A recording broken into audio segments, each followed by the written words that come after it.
Nugroho ini ada yang sedang latihan ya Pak ini? Ya, jadi ini salah satu aplikasi yang saya sampaikan tadi. Kami mencoba melalui seni budaya ini menjadi salah satu perekat anak bangsa. Nah, supaya kita membuktikan bahwa mereka ini adalah tidak hanya dari Tionghoa saja. Ya. Bagaimana kita lihat siapa pemain silakan di dibuka. balik ini. Coba dilihat siapa saja ini pemainnya. Nah, ini silakan mengenalkan diri. Nah, dari kulitnya udah kelihatan. Ya, ini ada Zidane. Yang di depan ini adalah Zidane. Ya. Yang di di belakang adalah Mario. Mario. Mario mana Mario? Maju dari sana, sebelah sana. Nah, ini. Oke. Nah, ini Mario. Terlihat sekali ya, Pak ya.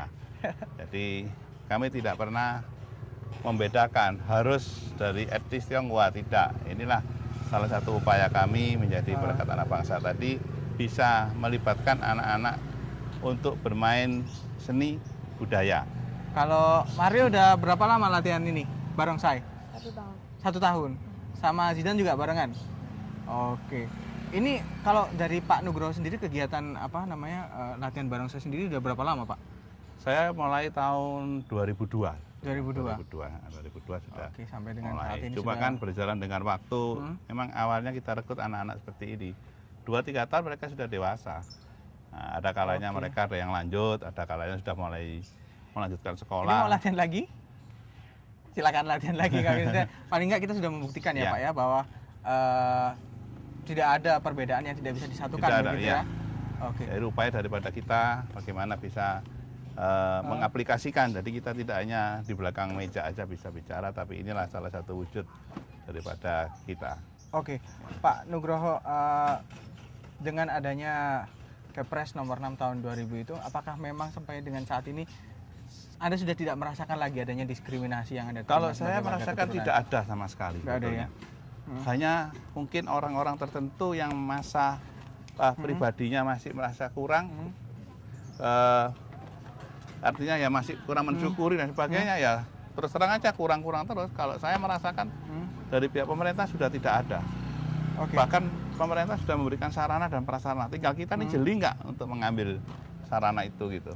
Oke Pak, sampai dengan saat ini apakah masih ada sebagian kecil kebencian gitu Pak, dengan catatan sejarah yang cukup panjang masyarakat keturunan Tionghoa di Indonesia? Jadi kalau kita tidak mewujud dalam bentuk kebencian, tapi kita mencoba mempelajari, melengkapi misalnya payung hukum dan sebagainya. Nah itu yang harus kita wujudkan. Dengan adanya Kepres nomor 6 dan juga Kepres nomor 14 tahun 2014 itu apakah sudah cukup untuk memayungi bagaimana masyarakat keturunan Tionghoa Ya, untuk secara hukumnya berkewarganegaraan gitu Pak? Secara hukumnya de jure-nya sudah cukup ya, tinggal sosialisasinya.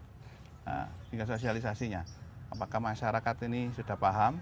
Yang lebih penting lagi pejabatnya, apakah mereka sudah bisa sebijaksana itu? Sudah tahu hak-hak yang seharusnya diberikan gitu ya? Iya, jadi butuh waktu kelihatannya juga. Ya. Sampai dengan saat ini masih adakah hak-hak yang merasa belum seutuhnya diberikan Anda sebagai warga negara? Kalau menurut saya tidak ada, semua sudah memiliki hak dan kewajiban yang sama. Ya, mulai kita mengurus akte kelahiran, akte perkawinan, akte kematian dan sebagainya sama kok. Oke. Tidak ada perbedaan. Pak, kita tidak bisa memungkiri bahwa rasa nasionalisme yang ada di Indonesia ini kan selalu dikonstruksi berdasarkan konsep kepribumian ya Pak ya. Iya. Sejauh mana jiwa nasionalisme Anda setelah melalui begitu banyak catatan sejarah di Kalau saya mengatakan yang sendiri? disebut pribumi itu sebetulnya siapa gitu loh. Jadi sebetulnya kita ini mempunyai nasib yang sama. Kalau saya tanya siapa yang pribumi gitu loh.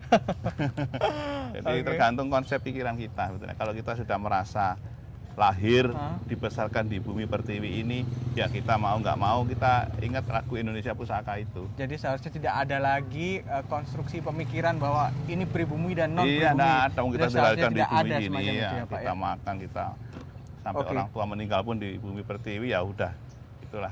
Oke, terakhir mungkin Pak, apakah ada pesan yang bisa Anda bagikan bagaimana ke depannya kita bisa mengkolaborasikan, mengelaborasi antara keinginan untuk mempertahankan tradisi etnis dan menjadi bagian dari NKRI, sehingga kedepannya tidak ada lagi muncul percikan-percikan konflik seperti yang masa Ya, lalu terjadi. jadi ibaratnya kita ini memperingati setiap tahun Imlek, Imlek, Imlek.